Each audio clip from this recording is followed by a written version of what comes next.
예, 고려하시면 되겠고, 요 있는 내용을 제가 짧게나마 요걸 이제 우리가 어떻게 활용한다는 건지 이미 여기에 대해서는 조금 전에도 말씀드렸지만 우리가 이제 이 부분에 대해서는 많이 활용 가치도 많고 사실 이 육신도 또는 이제 이 십신도지만은 여기서 우리가 배울 게 뭐냐면 우리가 이제 이 명리학을 하다 보면 용신이라는 게 나옵니다. 용신, 그죠? 그 용신은 어에 보면은 그 용신이라는 게 그 명 8글자 속에서 뭐 최고의 뭐 만사형통하는 것 뭐 이래 뭐 이해할 수도 있겠죠. 근데 용신에 대해서도 이제 이해를 먼저 하셔야 되고, 용신은 일반적으로 용신은 그 용신에 해당되는 글자가 오면 끝이다. 그죠? 보통 그렇게 이야기하잖아요. 운에서 오면 그냥 뭐 만사형통이다 또는 대길이다. 그 운이 왔으니까 이래 이야기하지만 저는 생각이 좀 다릅니다. 그 용신이라는 거는 말 그대로 내가 용 써야 되는 오행 또는 용 써야 되는 십성 또는 십신 이런 것들을 이야기하는 거지, 그 용 서지 않고 가만히 있는 상태에서 내가 용신에 예를 들어서 뭐 목이든 화든 뭐 식신이든 뭐 상관이든 재성이든 간에 그 운이 왔다고 해서 그럼 그 운이 대발하느냐? 절대 아니죠. 절대 아니죠. 공부 안 한 놈이 그 운 왔다고 운 온다고 해서 합격이 됩니까? 절대 그건 그 공고 바라는 거나 마찬가지요. 내가 아무것도 안 하고 이제 공짜 바라는 거와 마찬가지다 말입니다. 그래서 용신은 절대적으로 그냥 운에서 와서 해결되는 게 아니라 내가 평소에 용 쓰고 있을 때 준비하고 있을 때 와야지 그게 대발하는 거다. 이렇게 제가 분명히 말씀드립니다. 다 어디 가봐도 용신이라는 글자가 오면 끝이다 라고 아마 이야기를 다 어디 봐도 다 그렇게 이해를 하실 거예요. 제 이후로는 뭐 그래 이야기하는 사람들 있는지는 모르겠지만은 저는 전에부터도 그런 말씀 드리지만은 용신이란 내가 어떻게 쓰느냐에 따라서 운의 옴과 맞닿았을 때 바로 대발하는 거지. 그래야 내 인생에 평생에 뭐 3번의 기회가 올지, 그죠? 단 1번의 기회가 올지, 그런 기회를 제대로 내가 준비된 자만이 그걸 취할 수 있다는 거죠. 로또 복권을 사야지 희망을 가질 수 있다는 거죠. 그죠? 사지도 않고 로또는 좋다 하더라 될 수 있다 절대 없습니다. 그래서 용신이란 쓰는 거다. 그러면 어떻게 쓸까 하는 거죠. 자, 우리 여기서 보면 일반적으로 우리가 용신에 해당되는 억부에서 찾는다면은 우리가 용신의 중요한 용신은 2가지입니다. 2가지인데 두 가지로 국한 딱 한정 지을 수는 없습니다. 지난번에 그 이야기했듯이 우리가 그 조후론 그죠? 온도, 명에서의 온도, 그 봄, 여름, 가을, 겨울 이때 온도, 조후론에서는 조후가 시급한 명에서는 조후가 가장 우선시 돼야 됩니다.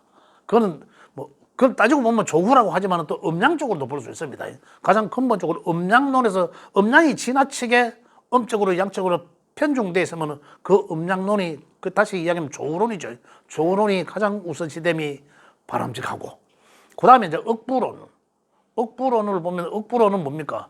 인비 또는 식재관에 의해서 나누어지는 거죠. 그 신강신약에 의해서 그 용신이 이제 달라지는 거. 그 용신을 찾아야 되는 거고. 그 다음에 이제 우리가 직업성을 보는, 사회성으로 보는, 격국에서 쓰는 그 자체를 용어는 용신이라고 부르잖아요. 그렇지만 그걸 잘 쓰게 하려고 하는 글자에 대한 것은 상신이라고 표현되어 있습니다. 거기서는 그 상신이라는 게 억부에서 제가 말씀드리는 용신과 같다. 상신이라는 글자를 잘 써야지만이 격에서 이야기는 용신이 잘 되고, 용신을 잘 쓰려고 하면, 그 다음에 억부에서 이야기하는 용신은 그 일간이 누구 명주의 정신적인 것이거든요. 명주의 정신적인 것 또는 현실적인 부분을 그 용신이라는 글자가 해결해 주게 하잖아요. 해결해 주고, 소통 또는 해결해 주고.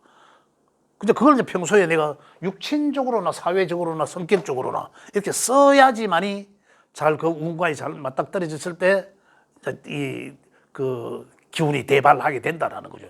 그런 맥락에서 말씀드리는 겁니다. 그러니까 다시 이야기하면, 정리를 하면, 첫 번째로는 조후론에서는 조후가 가장 우선시한다. 편중됐을 때.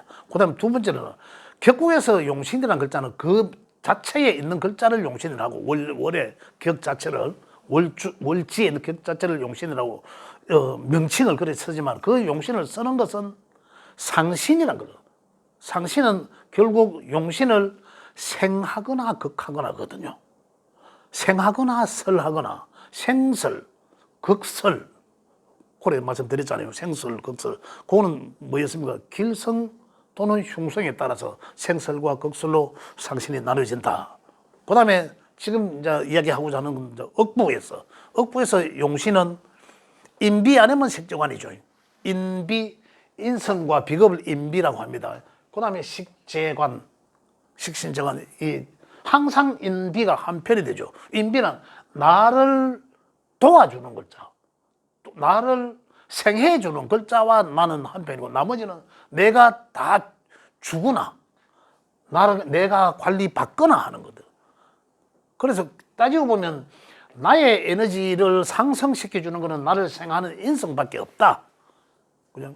나머지 세 개의 글자들은 어찌됐든 간에 나의 기운을 앗아 빼가는 거다. 그래서 나와의 기운이 한 편이 되는 인비 또는 식재관 저들끼리 이제 편이 돼서 이제 용신의 편이 갈라진다. 그럼 그 용신이 어떤 것이냐에 따라서 그 용신을 내가 용서는 분야가 달라지는 거죠. 인비를 용서해야 될지 또 아니면 식재관을 용서해야 될지. 자, 예를 들어서 하나만 말씀드릴게요. 인비를 용서해야 된다. 내가 용을 하고 평소에 내가 몸가짐이나 행동이나 어떤 성격적으로나 인비를 용서해야 된다면 내가 인비에 대해서 부족하다는 얘기잖아요. 결국은 이게 나한테는 부족하더래. 다른 것들에 비해서. 그 다른 것들을 쓰려고 하면 이게 많으니까 여기에 부딪혀서 내가 에너지가 약하다는 거잖아요. 결국은 내가 힘이 약하다는 거죠. 결국 나의 에너지를 보강시키고 몸 약한 것을 더 보약 먹고 건강해져야 이것들을 내가 다스릴 수 있다는 거잖아요. 그래야 결국은 내가 행복해진다 이거잖아요. 그래서 따지고 보면 용신은 아까 전자에 얘기했던 용신만 오면 내가 무엇이든지 간에 인비를 용신으로 기준했을 때 이것들을 다스릴 수 있다라는 결론입니다. 그런데 그 용신은 인비가 용신은 내가 평상시에 안 쓰고 있으면 되나 이거죠. 내가 몸이 약하면 보약도 먹고 운동을 해야 몸이 건강해지지 안 된다 이 말입니다. 그런 측면에서 용신을 써야 된다. 그럼 어떻게 써요? 인비를 같이 쓴다라고 공통적으로 이야기한다면 인성도 써야 되고 나도 써야 된다. 두 개 다가 약하다. 아주 극신약인 경우겠죠. 그렇지 않고 나의 그나마 일간이 뿌리를 있어가지고 그죠? 있는데 뿌리가 있어가지고 주체성을 약간 갖고 있는데 인성이 없다 그러면 오히려 이런 사람이 인성을 써므로 해서 내가 좀 더 후원자들이 있음으로 해서 나의 주체성이 더 올라갈 수도 있지 않습니까? 그러면 이걸 써야 될지 어느 걸 주로 써야 될지를 이제 우리가 분별이 된다. 자, 인성을 써야 된다. 그러면 인성을 써야 되는 전제하에 제가 말씀드리겠습니다. 자, 인성을 써야 되면 인성이다. 자, 육신적으로는 우리 엄마. 그리고 또 이게 뭡니까? 뭐 여명에서는 또 사위도 되네. 사위라고 해놨는데 딸이 이어 있으니까 사위. 또 뭐 스승님, 후원자. 그게 이제 육신적으로는 인간관계에서는 또 내 윗사람이래, 윗사람. 그죠? 이런 사람들과의 관계를 더 돈독히 해라. 이게 평소에 내가 용 쓰는 거예요, 그러면. 그렇다면 어떤 기회가 올 때, 그러면 내가 평소에 관계 잘하고 있던, 내가 사위한테 잘하고 있던 사위나 또는 어머니를 하면, 여명에서 어머니를 하면 친정집을 이야기합니다. 친정집 이래 다 봐도 되고, 남명에서는 어머니 또는 뭐 이모 다 외갓집에, 그죠? 이제 이런 얘기도 되겠고, 또 선생님, 또 나를 믿어주고 또 도와주는 후원자 같은 사람들, 그죠? 이런 사람들, 사회적으로 또 내 윗사람, 나를 믿어주는 사람, 이런 사람들과의 관계를 잘 함으로 인해서 기회가 왔을 때 진짜로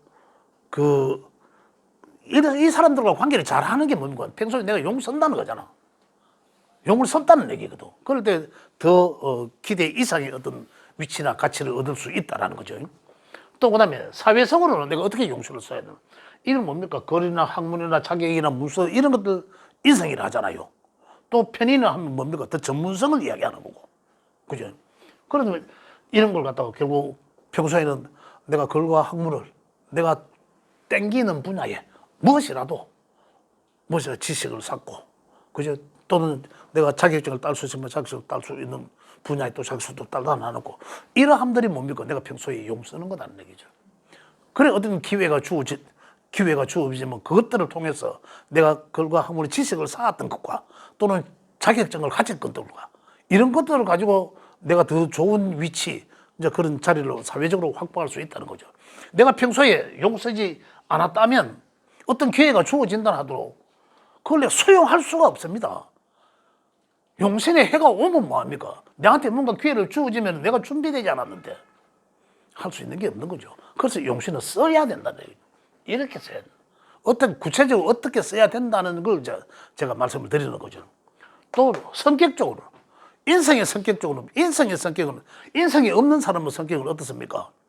인성은 수용적입니다. 수용성. 인성이 없거나 이것만 다자이거나 강한 사람들은, 인성이 없는 사람은 어떤 남의 말을 아예 듣지 않습니다. 자기 주체성만 믿는 거죠. 안 듣거든요.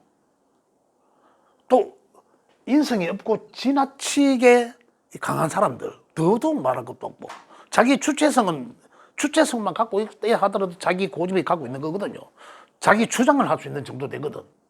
그 인성이 없으면은 맞다 안 맞다 분별 없이 어떤 점검함과 이것도 없이 무차별하게 그냥 남의 말을 듣지 않는다는 얘기죠. 그래서 인성이 없고 인성을 용어로 써야 되는 사람은 어떻습니까? 나를 낮추고 많은 사람들의 얘기를 들으라는 거예요. 그게 또 공부하고 수용하라는 얘기입니다. 수용. 그 주변 사람들과 많은 또 대화를 하면서 누구랑 주로 주된 그 관계는 나보다 육신적으로 위에 있는 사람들이잖아요. 그런 사람들은 많이 수용하라는 얘기죠. 친구를 만난다면 여기에 해당되는 사람이고, 이걸 육신적으로 용서하는 거고, 아래 사람을 만나면 식상을 쓰는 거고, 쟤를 만나는 거는 쟤는 내가 마음대로 내 마음 한번 굽어주는 사람들이거든. 그래, 인성과는 완전히 다른 거죠. 얘는 내가 내 마음대로 다 할 수 있는, 내가 신약하기 때문에 그렇지. 이 사람들 더 반발 없이 내 말을 잘 듣게, 순종적으로 잘 듣게 하는 건 뭡니까? 인성을 써야 합리적이어야 되거든. 인성이 잘 되면 결국은 인성은 관을 견인하게 되는 거죠. 관은 나한테 부담스러운 거잖아요. 어쨌든 관은 부담. 정관은 뭡니까? 아까 내가 내가 도 닦는다 이런 표현도 잠깐 했는데, 그 도 닦는 게 뭡니까? 나를 발전시키기 위해서 어느 토굴에 들어가든지 막 이야기한다면 어디다 가둔다, 규정, 규칙 이런 곳에 나 스스로를 가두다라는 거잖아요. 그러므로 인해서 더 발전시켜 나간다 이거거든요. 이게 관성이에요. 이게 관성. 이제 이러한 것들을, 인성이 있다면 이 관성은 자연히 견인할 수 있습니다. 아까 얘기 잠깐 끄집어내 보면, 우리가 약하기 때문에 인비를 쓰라고 하지 않습니까? 용으로 쓰라고 하는데, 약한데 약하다는 것은 식재관이 강하다는 얘기잖아요. 그럼 관이 강하면, 인비가 아주 인성도 약한 거다, 관이 약하면 바로 여기다가 억압하겠죠, 나를. 그럼 그게 뭡니까? 억압하다는 것은 나를 지나치게 통제하고 억압하다가 이 어깨의 짐이거든. 내 인생이 어깨의 짐입니다. 내가 감당할 수 있으면 어떻다? 그러니까 이겨내는 거죠. 그게 명예가 되고 내 직장에 좋은 자리가 되겠고, 그죠? 이런 것들이지만은 내가 그걸 감당할 수 없으면은 명을 달리할 수도 있습니다. 그걸로 소통하는 게 이거거든요. 이 어깨의 짐을 그나마 내가 이해하거나 소통하게 해주는 게 이거란 얘기입니다. 그래, 이런 사람들이 우리가 일반적으로 이 TV나 브라운관에서 볼 수 있는 내용들을 가끔 보면 재생관에 의해서 여기서 소통이 안 되면 바로 제가 관에 힘을 실어가 이리 억압합니다. 그러면 이 사람이 내가 어깨에 힘을 저렇게 실는 거죠. 재생관한 그 무기를 다 올린단 말입니다. 이걸 일반적으로 감당할 수 있다라는 거는 뭡니까? 신강해지다 이거잖아요. 감당할 수 없다라는 거, 신약하다라는 거죠. 그럼 결국 이걸 다 감당 못하면 감당 못하면 막말로 극단적일 수밖에 없죠. 안 그러면 아주 폭삭 이걸 짐을 벗어 던지려고 하면 뭐 해야 됩니까? 이 현세를 벗어나야 되잖아. 어떤 그런 환경이 되는 거고, 그걸 수용할 수 있고 그걸 감당하고 인내하려면 그걸 인내하게 해주는 게 바로 인비다 이 말입니다. 그나마 우리가 인비를 용서해야 되는 사람들은 당연히 이걸 평상시에 용신의 운이 오면 해결되는 게 아니라니까. 운이 대원에서 10년짜리거든. 그럼 운이 지나가면 세운 게 봐야 1년짜리 오는데 길게 해봐야 2년 아닙니까? 2년. 그렇다고 내가 준비 한 개도 안 하고 되겠냐는 얘기죠. 그래서 명리학에서 이야기하는 일반적인 용신은 그 용신의 운이 오면 끝나는 게 아니고 그 용신의 어떤 것인지를 찾아서 그 용신을 평소에 용서자. 용서는 방법은 육친적인 어떤 관계도 형성하고 그 다음에 또 사회적으로 내가 어떠한 것들을 구체적으로 용서해야 되는지 또 내 성품, 성향은 또 어떻게 해야 되는지 어떤 그런 부분에 대해서 종합적으로 제가 오늘 육친도 또는 십신도에서 말씀드립니다. 이걸 잘 활용하시면 진짜로 저는 수시로 이거 봅니다. 수시로 좀 더 제가 조금 아까도 말씀드렸지만 좀 더 제 스스로한테 좀 많은 연구도 하고 공부를 해서 좀 이 부분이든 어떤 부분에 간에 좀 더 많은 내용들을 우리 선생님들한테 제가 대신 공부해서 전달해야 되는 게 제 위치인데 지금 현재는 제가 아직까지 어느 정도 선에 머물러져 있다. 이 말은 안타깝게 생각합니다. 좀 더 시간이 나는 대로 제가 돈 빨리 좀 더 벌어가 그거는 뒤로 놔두고 내가 회장님이 되면 이게 좀 더 내가 시간을 많이 할애해서 우리 저를 믿고 오시는 선생님들한테 더 많은 좋은 정보를 전달해 드릴 수 있도록 하겠습니다. 지금 했는데 질문 혹시 있으시면 질문. 제가 이야기 다 했습니까? 그럼?